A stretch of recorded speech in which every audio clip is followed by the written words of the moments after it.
John Quincy Adams was the sixth President of America and was the son of the second President, John Adams. John Quincy Adams is remembered for helping to formulate the Monroe Doctrine, negotiating the Treaty of Ghent, and leading the fight to force Congress to receive anti-slavery petitions. He was born on July 11, 1767, in Braintree, Massachusetts.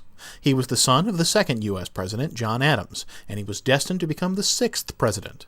He died on February 23, 1848, after collapsing on the floor of the White House 2 days earlier. The career of John Quincy Adams included the roles of a lawyer, politician, and statesman. He had an excellent education, studying at European schools, and graduated from Harvard in 1787.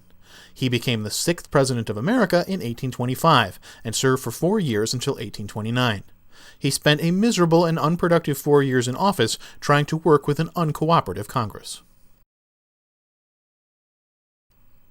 John Quincy Adams married Louisa Catherine Johnson in London, and he remains the only president to have a foreign-born First Lady. She was the daughter of Joshua Johnson, an American merchant, and Catherine Nuth Johnson, an Englishwoman. They had 4 children whose names were Louisa, George, John, and Charles. John Quincy Adams belonged to the Democratic-Republican political party.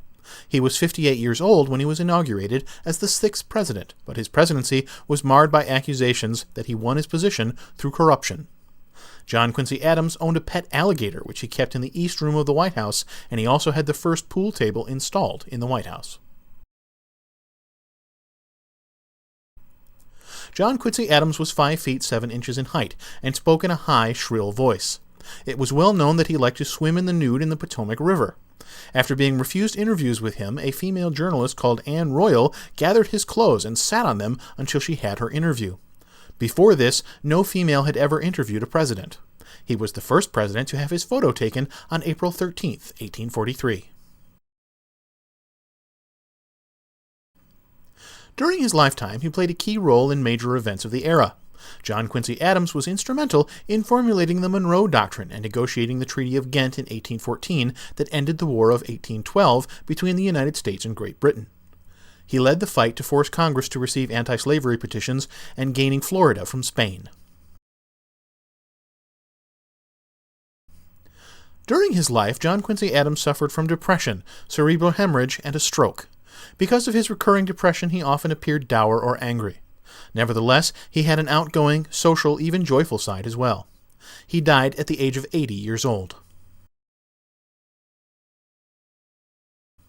He died of paralysis caused by a stroke on February 23, 1848, at the House of Representatives, and died in the Speaker's room inside the Capitol building. There was a national outpouring of mourning, and thousands filed through the Capitol where his body was laid in state. His body was carried by train to Boston, where he was buried in the family crypt below the new First Parish Church building in Quincy. So ends our short biography about the life and presidency of John Quincy Adams. He is remembered for helping to formulate the Monroe Doctrine, negotiating the Treaty of Ghent, and leading the fight to force Congress to receive anti-slavery petitions. The next U.S. president was Andrew Jackson. This video is one of a series covering all of the American presidents and has been created by www.facts-about.org.uk as a free educational resource. This unique collection of videos has been developed to enable students to gain a fast overview of the lives of each of the U.S. presidents, together with the key events which occurred during their presidency. Discover the range of videos that are available on the Facts About website and use them as a fast, dynamic learning aid which will add variety to conventional study methods and help to increase knowledge retention.